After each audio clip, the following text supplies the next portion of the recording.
The viewpoints expressed on Night Fright are not necessarily those of the host, the staff, the sponsors, or the affiliate stations. Tonight's program may contain graphic themes or images. Viewer discretion is advised.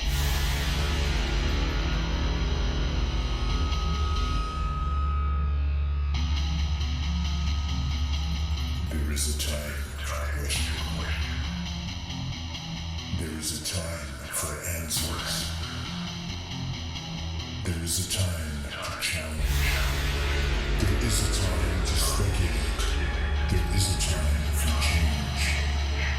There is a time for truth. The time is now.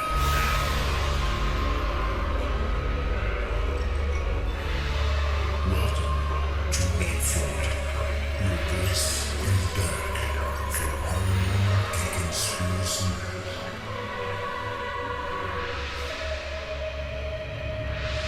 And now your host, Brent Holland.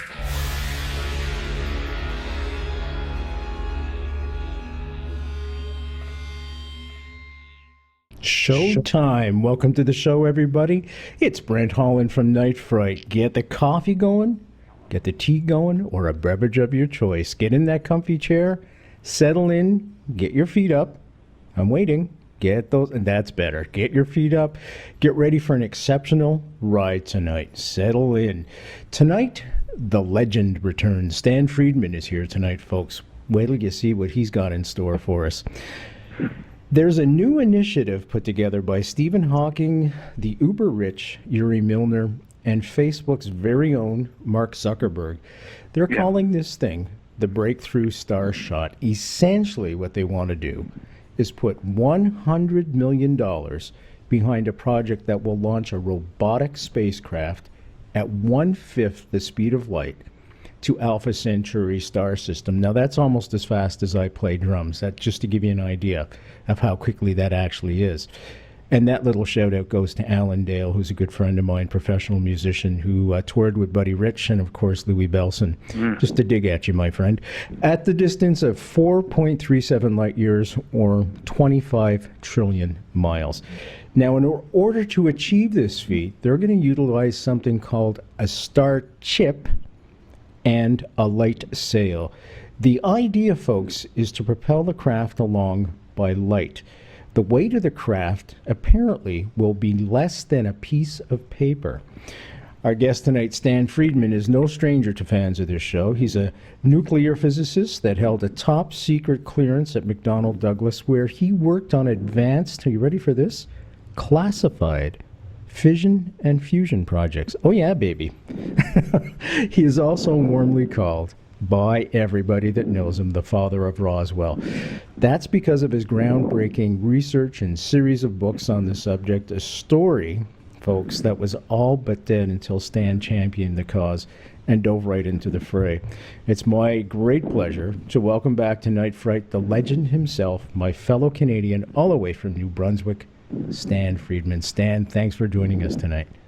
I'm delighted to be here. I hope people know that New Brunswick is east of Maine and not at the other end of the country. Where he assured me today, folks, the snow has gone, and I'm in the center of Canada, just north of Syracuse, about 2 hours, and I can tell you today it was well into the 70s. And I was it wasn't that warm here. It was just been gorgeous. I'm tanned already, folks. What can I tell you? And if it wasn't radio, I'd show you the tan lines. No, thank God it is radio. You don't want to see those. Okay, Stan, I've got to ask you this. Inquiring minds want to know, can you talk about your classified work at McDonnell Douglas? And have I didn't. Go ahead. Yeah, I can in a general way. Most of my classified work was someplace else. I was only at McDonnell Douglas for 3 months because, well, the best laid plans of mice and men gang off the glaze, somebody once said. I've been working on nuclear rockets, fission rockets, for Westinghouse Astronuclear Lab. And we had a great test, as did Aerojet General and as did Los Alamos. We each ground-tested nuclear rocket engines. Very impressive systems they were. The Los Alamos had the biggest one. The power level was an incredible 4,400 megawatts Hoover Dam puts out 2,000 megawatts, but Holy this cow. nuclear engine was less than 8 feet in diameter. Liquid hydrogen comes in very, very cold and goes out at over 4,000 degrees. And you would use this as an upper stage. In other words, if you're going to Mars, this isn't the launch vehicle that gets you off the Earth. But you can double or triple your payload if you have a nuclear upper stage. And nuclear energy is much more concentrated, more megawatts per pound, however you want to look at it. And we all had successful tests in the late 60s. And then the program was canceled. And so I had to look. Why was it canceled? I haven't the faintest idea. We didn't have any leadership, is what I would say. See, there's a big difference. The nuclear Navy had leadership, Admiral Rickover, and he pushed. And you didn't mess with Admiral Rickover. He got Congress's support, built the first nuclear submarine in 1956, the first one to go around the world underwater in 1960. During World War II, a lot of people talk about German U-boats and the great threat to shipping and all that sort of stuff.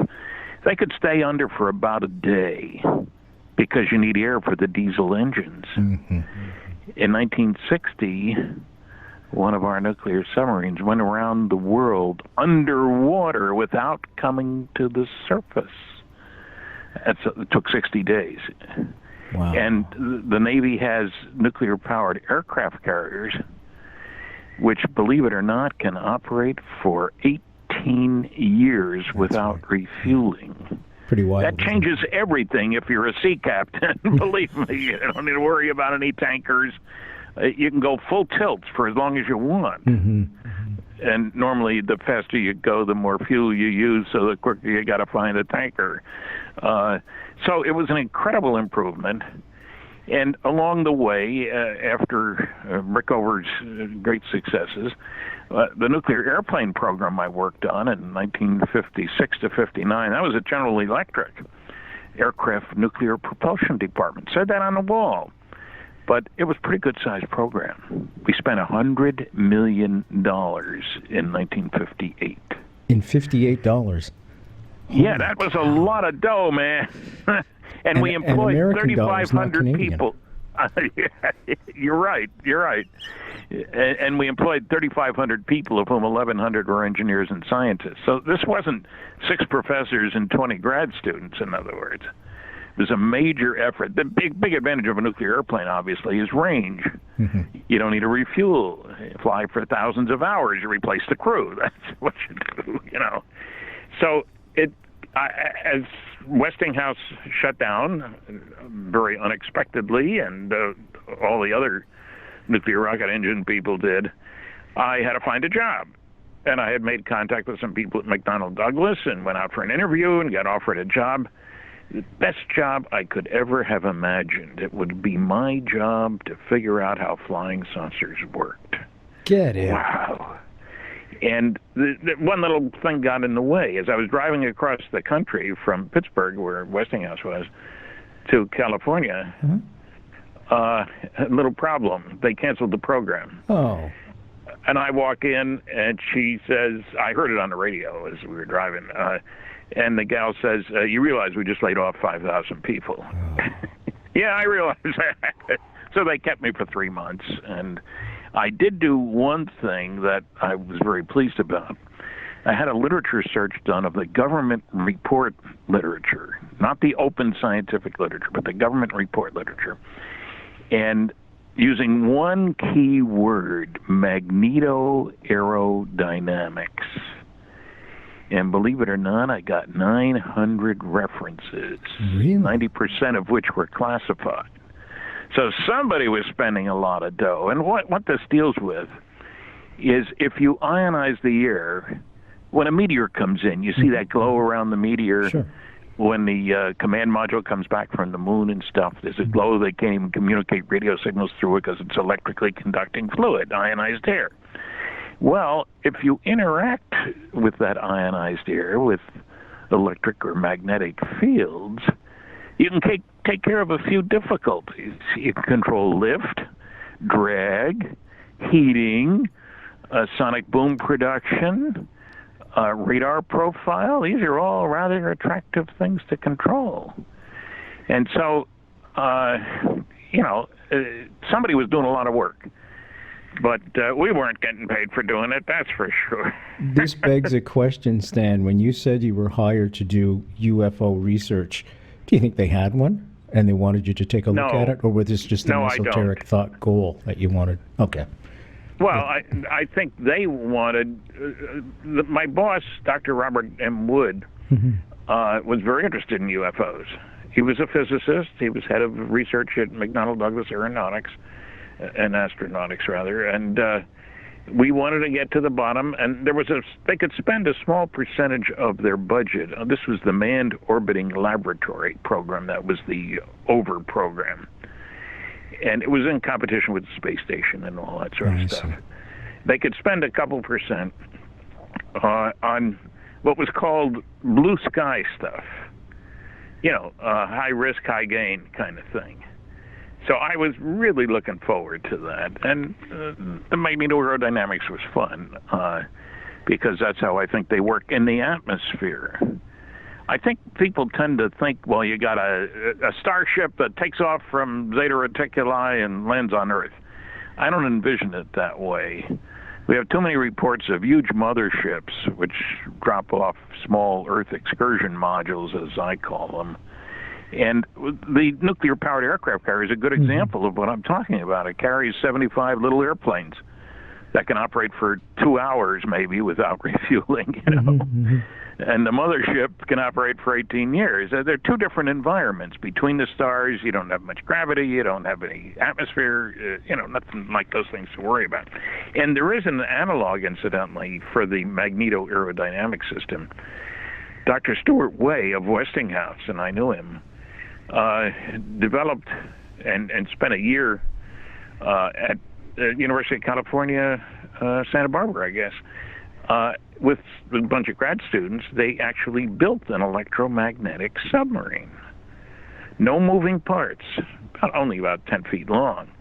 And you have electric and magnetic fields at right angles to each other, and that, by the laws of physics, gives you a force at right angles to both, and off you go.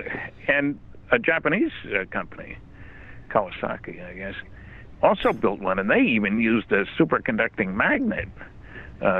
Stuart Way, the Westinghouse scientists, didn't have money for superconducting magnets. But anyway, this is not a crazy idea, in other words. And plasmas are very important in the universe. Most stars are plasmas, electrically conducting fluids, if you want to look at it that way. There was actually a study done. If you were going to Mars and you wanted to survive re-entry into the Martian atmosphere and then come back and come into the Earth's atmosphere, going pretty fast, a company called Avco that built nose cones for space stuff, they designed a system, didn't test it, that would control the heating and all that stuff by having a powerful magnet, creating a powerful magnetic field. This isn't a big hunk of steel now. The electromagnets are a bit different, but and they found that the weight would be less than the weight of the heat shield you'd need in the absence of the magnet.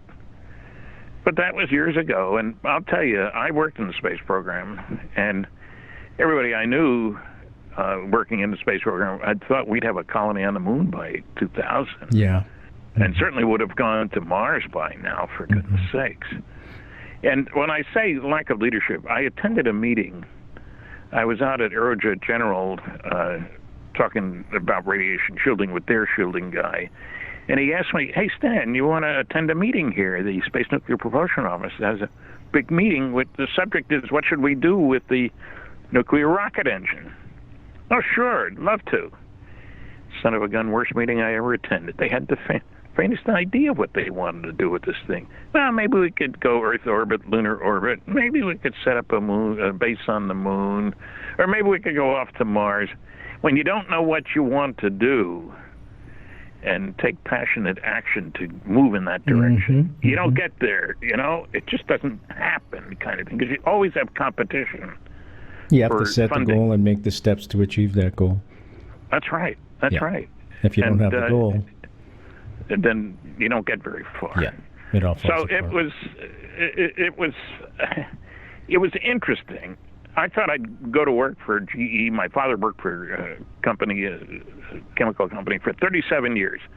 And I looked around GE. Let's see, I can retire when I'm 57. They've got half a dozen different nuclear departments spread around the country. I'll be with them all my life. 3 years, I saw the handwriting on the wall, and I got out. And, it's a strange world, that world of advanced research and development, especially when you throw in the Cold War, because people got funding for any crazy idea, frankly. Was the money always associated with military objectives? Or was there any Yes. projects with that would maybe Well- siphon off into the public domain, if you will? Well, there's a sort of a weird story that goes with that. I was project engineer on a contract with the Foreign Technology Division of the Air Force at Wright-Patterson Air Force Base. Oh, wow. That's the place where Yes. wreckage from Roswell was sent. Anyway, in the early 60s, we got a contract. It was a one-man contract. The title, Analysis and Evaluation of Fast and Intermediate Reactors for Space Vehicle Applications. One word was left out, Soviet. My job was to get all the literature I could on what the Soviets were publishing about anything that might be related to that, and decide whether they're doing the things that will allow them to put nuclear reactors in space. The advantage of nuclear reactors is that you get a lot of power in a small space. Mm-hmm. And we had a small program working on it, not we, what was it, North American Rockwell had a contract to build one. And I concluded after collecting, I put out 2 final reports, incidentally. One was unclassified. There was a lot of technical reports, reference lists, that sort of thing, and a whole bunch of different areas: reactor physics, radiation shielding, power, electromagnetic power, and all kinds of stuff. And the second report was my analysis of what this all meant. And I don't even have a copy of that, because that was highly classified. And I have predicted, I can say it now, Sure. and you'll see why in a minute, that the Russians would be building nuclear reactors for space applications, so they were doing all the right things, sometimes slightly camouflaged. They didn't say this is for a space nuclear reactor, but if you knew enough about the stuff, you'd say there's no other reason to do what you were doing. And I must have been the only guy in the world who was happy when he found out that Cosmos 954, a Soviet space satellite, came down in northern Canada near Great Slave Lake. I remember that. Yeah. And yeah, it was a big fuss made about that, Yes, because yes. the caribou were going to get exposed to radiation and stuff like that. Mm-hmm. And people were. And there wasn't any of the press coverage that made note of the fact that what was important here was that the Russians could produce a lot of power in space. And you say, who cares? Well, the sideband radar to track ships at sea, power for laser weapons, power for particle beam weapons. Now, that was, I think it was the 13th one that they had launched. And they wound up, we found out later, actually Canada billed Russia for the cleanup costs. And there's a book about this system, which I'll think of the name. But they wound up having launched 33 of these reactors. The way the system was supposed to work is there was a rocket there, and when you operated for 6 months or a year, however it was supposed to go, you'd fire the rocket and put it in a much higher orbit, then it could decay and not hurt anybody. Right. But the rocket failed on the Cosmos 954. So it came down, and we knew it was coming down, and there was a big noise. But again, all of it was focused on, my God, there'll be some radioactivity up there. It did demonstrate something. We had retrieval teams ready to go, and Los Alamos in particular sent a whole group of people up there. Of course, the idea was to recover the radioactive material so nobody gets hurt. The bigger idea was, what's their system look like? Exactly. So it was exciting, interesting. The full story wasn't told to the public, and it did demonstrate. The United States didn't want to make any noise. It said we're way behind what they're doing, and we eventually bought one of their systems. Is that right? Yeah, I mean, it's a crazy world we live in. Was that during Glasnost? After Glasnost? Well, no, never, before that even. Really? Huh. Yeah. Well, it was a technological marvel, and they're willing to sell it. We'll take it. We'll take it. I mean, we launched one, which wasn't a very good one, and they had over 30 of them. So you'd expect that the one we bought was a lot better than anything the United States have been working on. So when these things re-enter, there's enough heat generated not only to destroy the encasings that's around the nuclear reactor, but also the nuclear waste and everything that goes along with it as well? Well, that's all on the inside. It's pretty dense. It's about the size of a wastebasket. Okay. You can produce megawatts that way. Nuclear is the way to go. Well, there's a different kind of example of that. We just had that New Horizon rocket that went past Pluto, which maybe is a planet, maybe isn't. I'm not going to decide that. But it took 9.5 years to get there. And I didn't see one word in the press coverage, and I looked at quite a bit of it, that mentioned that the power source was a radioisotope thermoelectric generator, an RTG. We have launched dozens of them. So have others. You use a little plutonium-238. It produces heat with alpha particles that get absorbed, and when you have a temperature difference between hot and cold, you get an electrical current. And so for 9.5 years, it provided, well, it's still providing power, so it's over 10 now, to operate the systems. And this thing is not very large. I worked with a small one when after McDonnell Douglas, briefly with TRW Systems, which was operating as we have seismographs, seismometers on the moon that are powered by radioisotope thermoelectric. Well, they're powered by little nuclear devices. Let's put it that way. Who knew? Not quite the same. Well, that wasn't classified. But I'll tell you one thing: the nuclear industry, because there are a lot of anti-nukes out there, I'll be kind, it doesn't make a lot of noise pointing out that, hey, that's nuclear. People have a crazy notion of how terrible, fearful, worrisome. I mean, that's like saying, hey, 30,000 people died in the United States last year in automobile accidents, so why don't they ban automobiles? They're dangerous.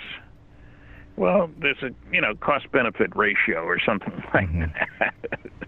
And but nuclear, and what I'm leading to is, it's perfectly obvious that the major source of energy in our galaxy and all the galaxies in our universe is nuclear fusion.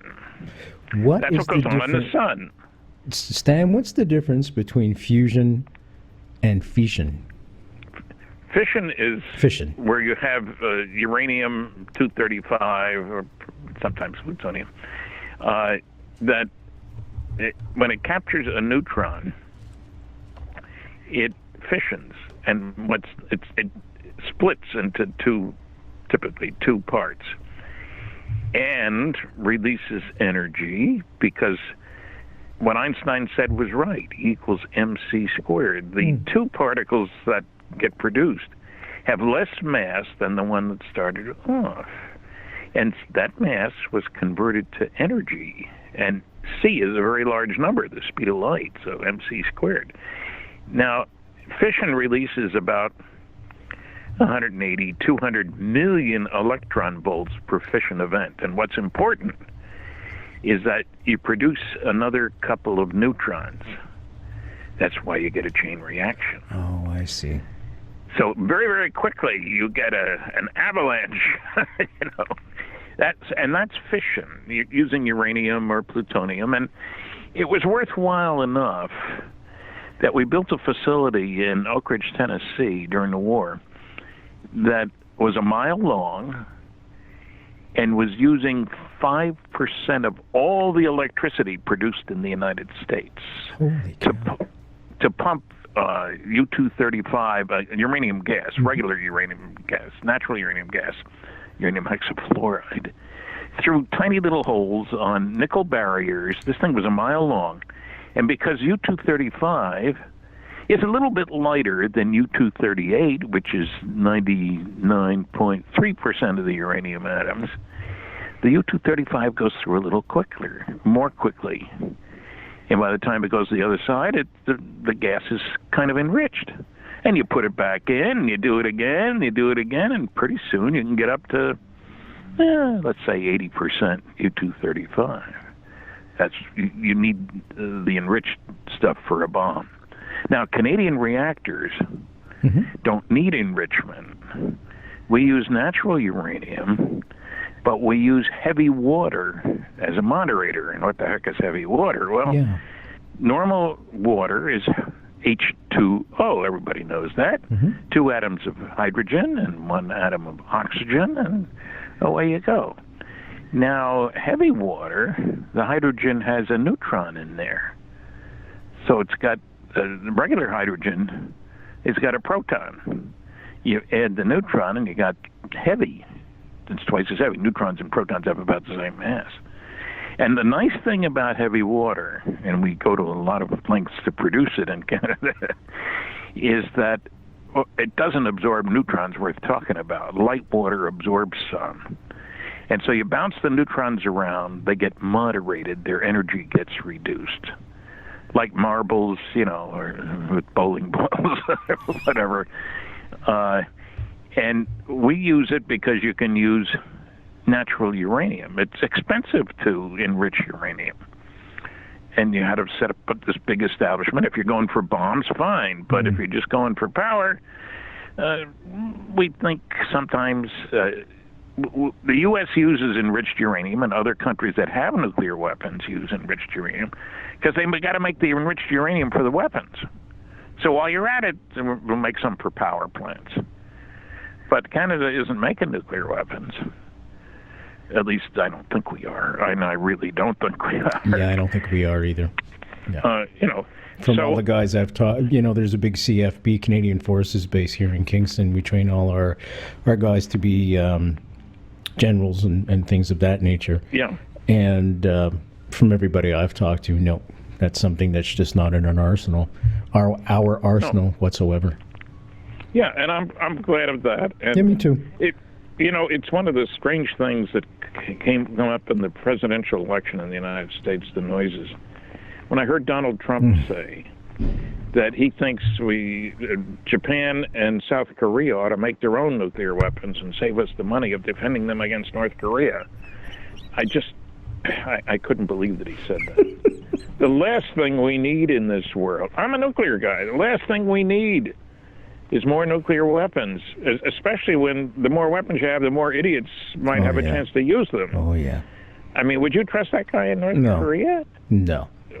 And so you get the ball rolling, and he said if things get bad, you nuke somebody.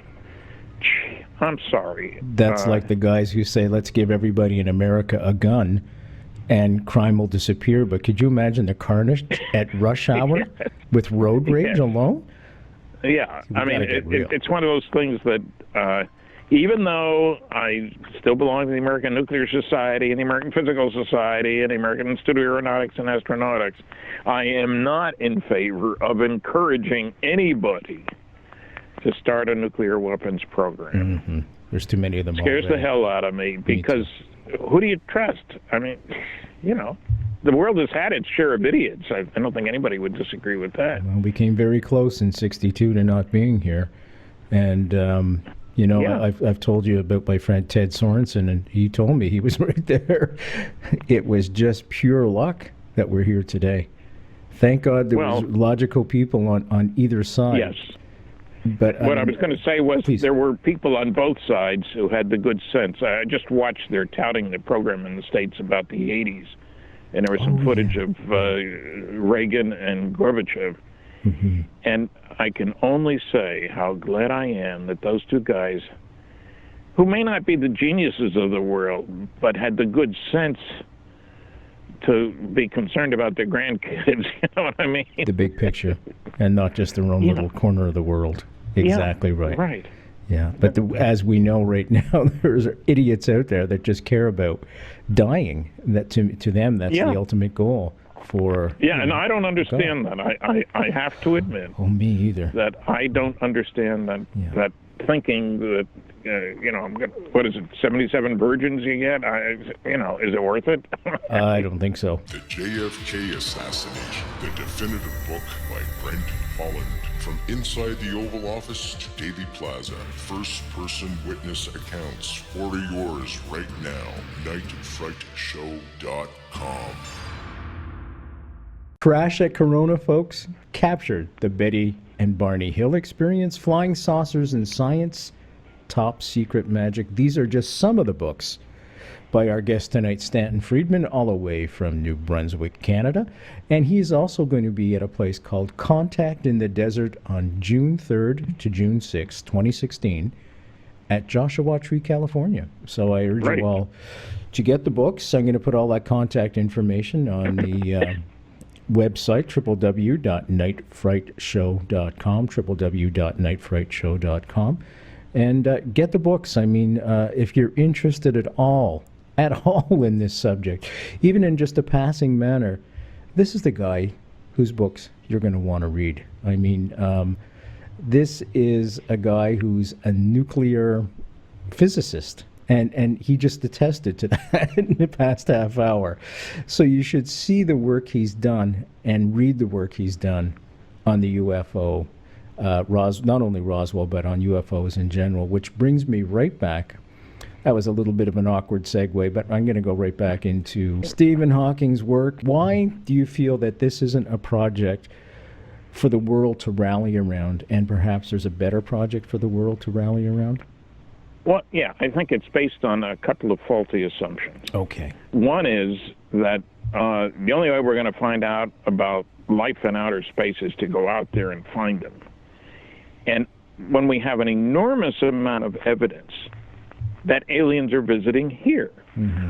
Now, the SETI guys, silly effort to investigate, search for extraterrestrial intelligence. They say, hey, there are guys out there, and they're sending radio signals, and all we got to do is look hard enough and listen softly or loudly enough, and we will just get messages from aliens. Now, they have provided not one bit of evidence that anybody is sending signals to us. Remember, we have to be able to interpret the signals. You know, is it AM or FM or whatever? Or whatever it is, yeah. Yeah, and the kicker is, if you read the books of the SETI people, you never find a serious discussion of the UFO evidence. You never find a serious discussion of the fact that governments can cover things up. You never find a serious discussion of real interstellar travel like fusion or fission. That's why I brought them up. Mm-hmm. Now, we haven't gone into the fusion, but I worked on a study of fusion for deep space propulsion at Aerojet General Nucleonics. The head of the study was the man who had headed the fusion work at Oak Ridge National Laboratory. That was geared more... Is that more advantageous to use than fission? Yes. Well, yes, it is. In a nutshell, because can you get explain more. Okay. Well, because uranium is heavy and hydrogen is light. Everywhere you go, you're going to find hydrogen, which is kind of neat. Most of the universe is made of hydrogen. And the amount of energy released per interaction is much greater per fusion reaction. Oh, I didn't know. So you can kick particles out the back end of a fusion rocket that have 10 million times as much energy per particle as they can get in a dumb old chemical rocket. Wow. And you can see that, just look at the progression. A big bomb in 1944, which was in the middle of World War II, moving toward the end, but at that time we had 10-ton blockbusters, they were called. There, 10 tons of dynamite That's right. was one bomb. And we built the big B-29 primarily to carry that, and then later the atom bomb. Anyway, 10 tons of dynamite. And they make pretty big holes in the ground, too. I mean, you know, it's easy to forget. In World War II, there's a little destruction that took place. We killed 50 million people. We destroyed 1,700 cities. And then after the war, after Hiroshima and Nagasaki, we exploded 2,000 nuclear weapons. And most people are surprised at that. They think of Hiroshima, Nagasaki, Trinity Site, Crossroads, a few test blasts. 2,000, leaving quite a mess in a lot of places. And so in 44, you release the energy of 10 tons of dynamite in one stinking weapon. In 1945, the first fission device, the uranium-based system, released the energy of roughly 16,000 tons of dynamite in one bomb, still carried by a B-29, incidentally. That was in 45. In 1952, we exploded our first fusion device, hydrogen bomb, if you will.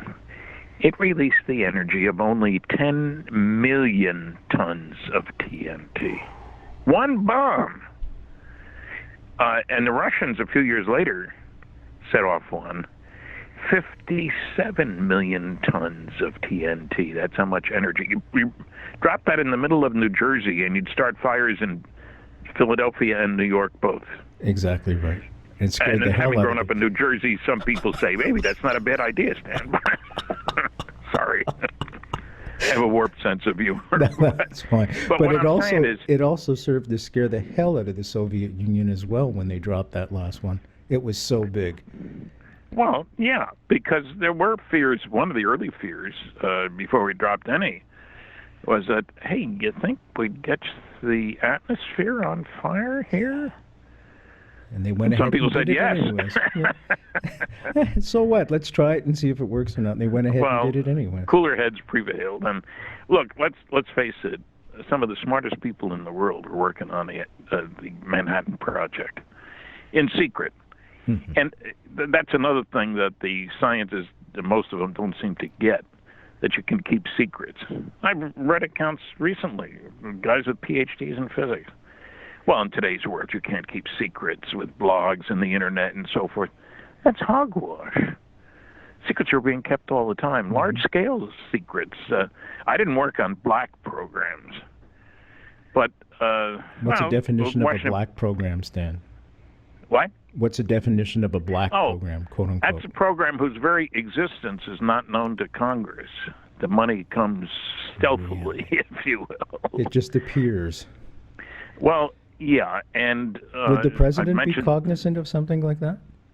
Sometimes. The black budget, there are some guys in Congress who have a yay or nay place, but it's very limited distribution, and it's understandable. I mean, I'm not saying there shouldn't be, but I'm saying, well, the Washington Post 3 years ago had an article about the military budget of the United States, and it said in that year it was $52.6 billion.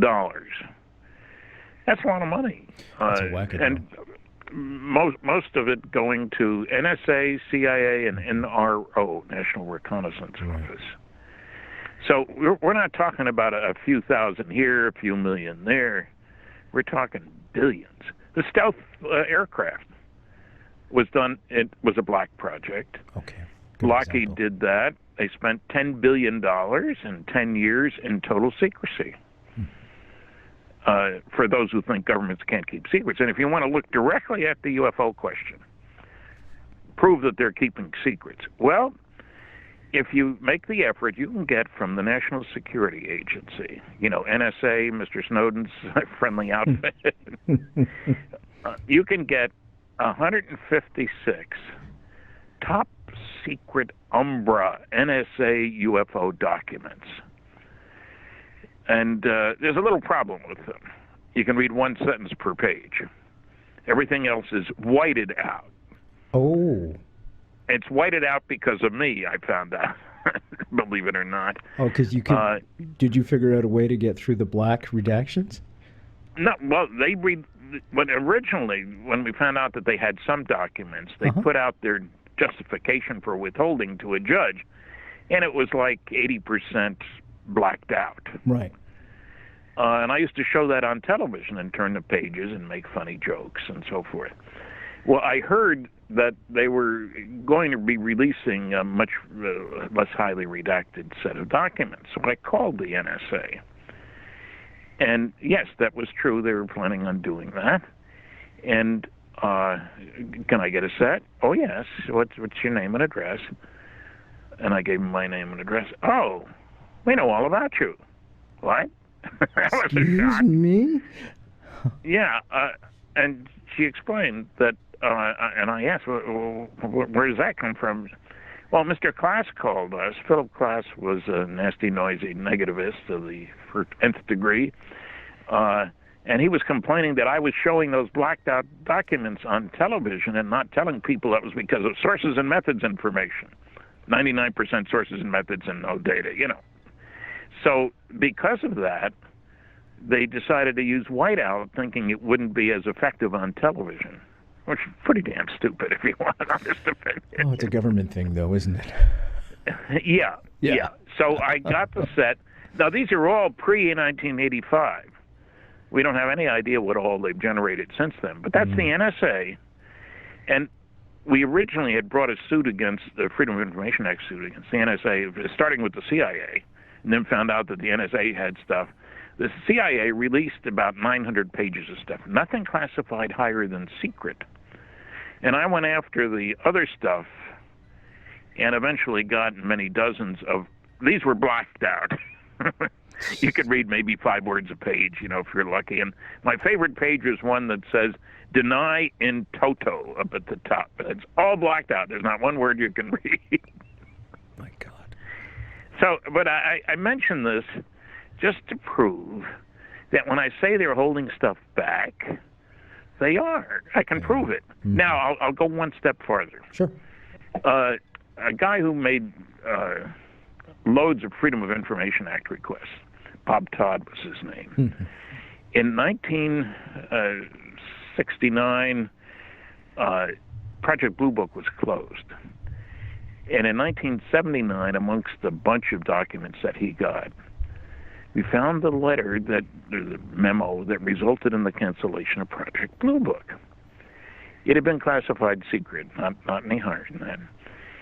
And it was written by an Air Force general, Carol Bolander. And he was working on the lunar excursion module, a top-notch engineer. And when I finally talked to him, I think I'm the only guy who did. He's dead now, so you can't have him on. Sorry. He had nothing to do with Project Blue Book. Okay. And the Condon Committee had recommended that Blue Book be closed because it wasn't contributing anything to science or defense or whatever. And I didn't disagree with that. So the Air Force asked General Bolander, who was now finished. We landed on the moon. As he told me when I talked to him, he wasn't working 12-hour days anymore. And in his memo, he says, this is a quote, reports of UFOs which could affect national security are made in accordance with JNAP, Joint Army Navy Air Force Publication 146, or Air Force Manual 55-11, and are not part of the Blue Book system. Now, that's an extraordinary statement because the Air Force has been saying for umpteen years, Blue Book is it, that's all. That's all we have. And 2 paragraphs later, he says, if the government closes Project Blue Book, the public won't have a place to report sightings. However, as previously noted, reports which could affect national security will continue to be investigated using the procedures designed for that purpose. So when I called him, I explained I'd had a clearance for 14 years, and I was interested in his memo, and I said, it seems to me like you're saying that there are 2 separate communication channels, one for reports which could affect national security, and I told him I'd heard one 3 weeks before about saucers going down the runway at a Strategic Air Command base where nuclear weapons were stored. Yeah, that That could That's cause national some, security. Yeah, that's national security. And the other one with Robert Salas as well. Well, yeah, I didn't talk about that because I didn't know about that. But and then I said, if my wife and I are driving down the street and we see a saucer go by, big deal. That's a blue book. Yeah, that would have been. And he agreed, 2 separate communication channels. And so that's a very important part of the picture, you see, because that raises a little question. So where do those reports go? We haven't seen anybody put them out. Well, I think they go to Operation Majestic 12, whose name has certainly been changed since it went public. But, we got some top secret magic documents in 1984, and they tell about President Truman establishing a group called Majestic 12, give the names of the members and stuff. Right. Outstanding group of people. And, of course, many of the people in ufology said this is all baloney, because one of the people listed as being a member of this MJ-12, Majestic 12, was Dr. Donald Howard Menzel, a Harvard University astronomer, known for being a total skeptic about UFOs, wrote 3 anti-UFO books. And all the other members of the 12 had high-level security clearance. That was easy to determine because of what their jobs were. 3 directors of Central Intelligence and so forth. Why Menzel certainly didn't need a high-level security clearance to do astronomical research at Harvard. So that put a limit on our releasing data until we had checked further. To make a long story short, I found a memo from a lawyer defending Dr. Menzel to Dr. Vannevar Bush, who was head of the Office of Scientific Research and Development during the war and one of the members of MJ-12. And all it said was, thanks so much for all your efforts to get Dr. Menzel off. The charges against him have been dropped. He is not going to lose his security clearance. And I'm trying to figure out what the heck is going on here. So I called the lawyer. It was a fancy Boston law firm. And he said, oh, yeah, those were hearings back in 1950, and there's about 1,000 pages in the archives at Harvard. Okay, I called the archives. Oh, you need permission from 3 different people to look at his papers in writing, so I did that. And I went up there. And I knew that a lot of his papers were at the American Philosophical Society Library in Philadelphia. So where do I look? Well, here's a list of subjects for the file folders and stuff. JFK. I wonder what that's all about. So I discovered, to my total shock, that Menzel wrote JFK. They knew each other well because JFK was on the Board of Overseers at Harvard, and his area of interest before he became president was astronomy. And he worked closely with Menzel. He would have breakfast together sometimes in Harvard Square, And I found a letter from Menzel to JFK saying, there's one area where I may be able to be of some assistance to you, and that's with regard to the NSA. I've had a longer continuous association with it and its Navy predecessor of anybody, 30 years. When we are properly cleared to each other, I can tell you more. I found out that Menzel was a world-class cryptologist, code breaker and stuff like that. Nobody knew that. There was an article published a few years back in a scientific journal, the cryptologic contributions of Donald Menzel, and went into some of it because he looked at the same sources. There was an unpublished autobiography of Menzel, which went into that. And so finding that he fit and listening to all the objections to all the other people and all the other details and finding that none of them stood up, my book, Top Secret Magic, goes into this. But it fills a cavity, if you will. Where did the good stuff go? Because as a scientist, I say, there are a couple of things you want to be able to do. And it doesn't matter whether you're Army, Navy, Air Force. You want to be able to analyze wreckage. What's it made out of? How does it function? All that sort of stuff. We've had crashes. And the second thing, we have a lot of instruments on board airplanes chasing UFOs. We have radar devices monitoring UFO passage and so forth. Somebody's got to look at all that stuff. And it should be it. one. And what does it mean? Yeah. How can we duplicate it? Because Yeah. you and I don't have access to instruments chasing UFOs to find out what their electromagnetic signature is. And Stan, there's a lot of noise right now in the press. Hillary Clinton's campaign manager says that I know. Hillary. Are these the same documents we're talking about right now? The MJ12? No, whole they're different not. set of documents. Okay. Well, yeah, and remember, and oftentimes this little caveat doesn't get mentioned. She has mentioned specifically that she would like to see stuff declassified as long as it doesn't have a military implication. Right, national security. They always get you with that. National security, yeah. But there are national security implications. And if we have learned something about how to detect aircraft strangely in the in the atmosphere, how these things work, what materials are made out of, all kinds of stuff like that. That definitely affects national security. And I can't imagine we would want to release what we have learned if the Russians and Chinese don't release what they have learned. We live in a difficult world. The total military budget this year is $1 trillion. That's a crime. It is. It is. For many, I think about the kids who died of starvation yesterday Yeah. and the day before and And the day right before now. that. Yeah. And so what I try to get people to understand is, how do we look to aliens visiting this place? Why would they come here? Well, I've listed 20 different reasons, but the primary one is to quarantine us, for goodness sakes. No kidding. Nobody in his right mind out there would want us out there. Friend killing of yours 50 and million mine. people in a war?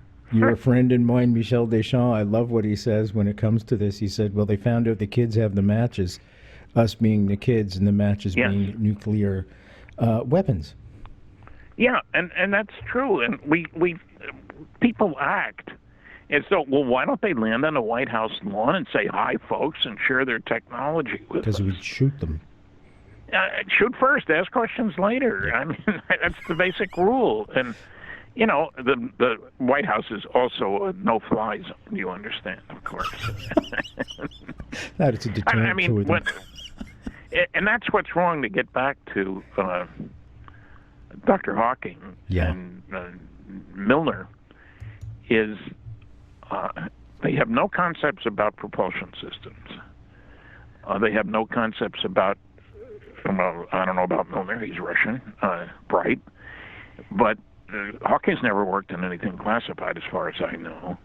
And many academics seem to think that all scientific work is done in academia and published in peer-reviewed scientific journals. And that's hogwash, frankly. I mean, I've been there. Do you think his science is wrong, then, that he wants to throw a laser beam into space and amplify it and push this thing along through the amplification? People have talked about doing that, light rockets, if you will. For a long time, Robert Forward, a good scientist, many years ago, suggested that. There are several problems. It takes a lot of energy. They're talking gigawatts for the lasers. And how much can you carry? This is, you're carrying postage stamps. What good is that going to do you? Yeah. They don't know how to ask questions. 10 years later, hey, anybody around there? Several minutes ago, later, Stan, you and I had talked about goals. Now, I wasn't clear on their goal. Is their goal to find extraterrestrial life out there, or is their goal just to map a new world for us? Because Hawking, and this is a quote from Stephen Hawking, folks, Earth is a wonderful place, but it might not last forever. I'm hoping he doesn't know something we don't already know.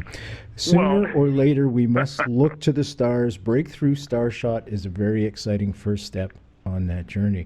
So is that the goal, do you think, by him, that he wants to go and find another place? Yeah, he says mankind knows that there can be catastrophes, there can be asteroids, there can be wars, there are all kinds of dangers.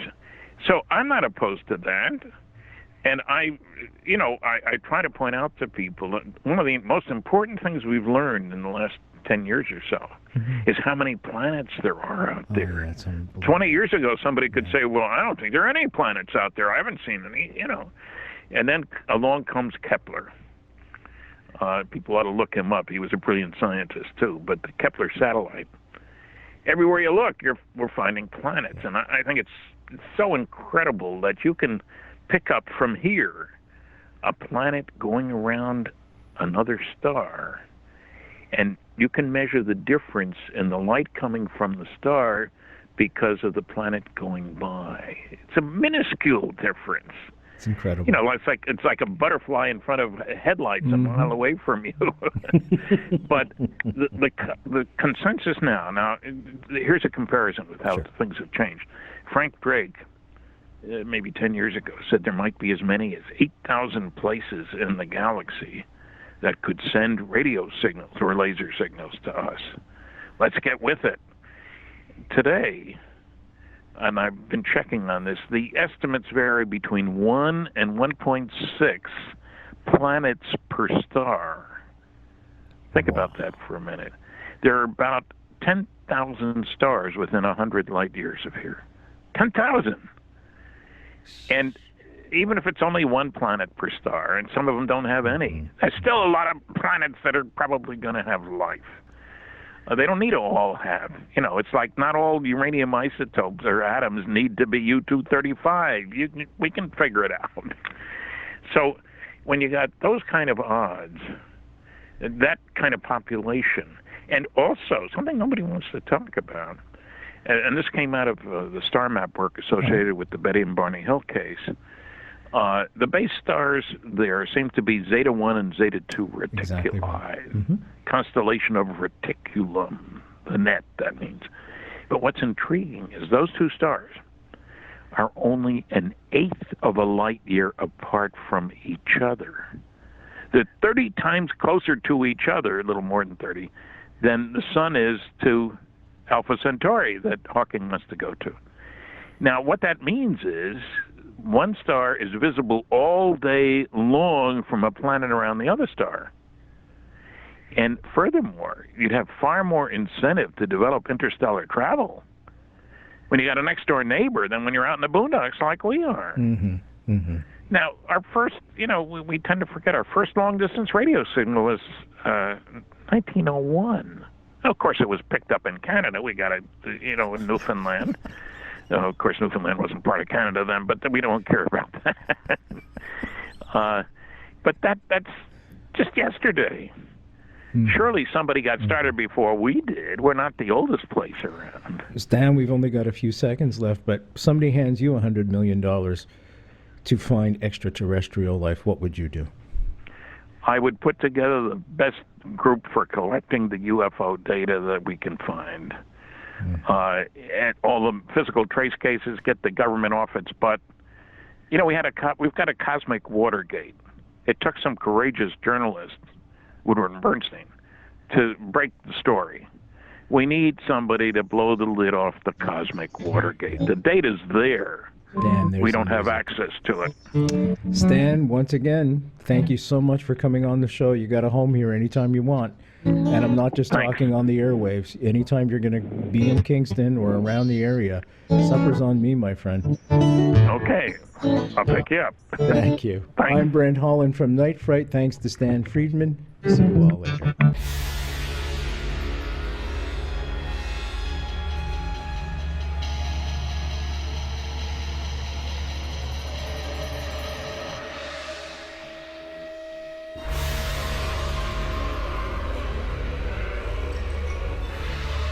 You're listening to Night Fright and your host, Brent Holland.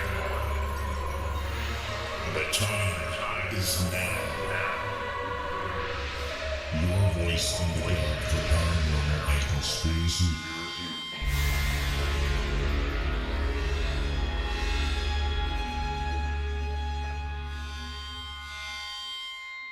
The JFK Assassination, the definitive book by Brent Holland. From inside the Oval Office to Daily Plaza, first-person witness accounts. Order yours right now, nightfrightshow.com.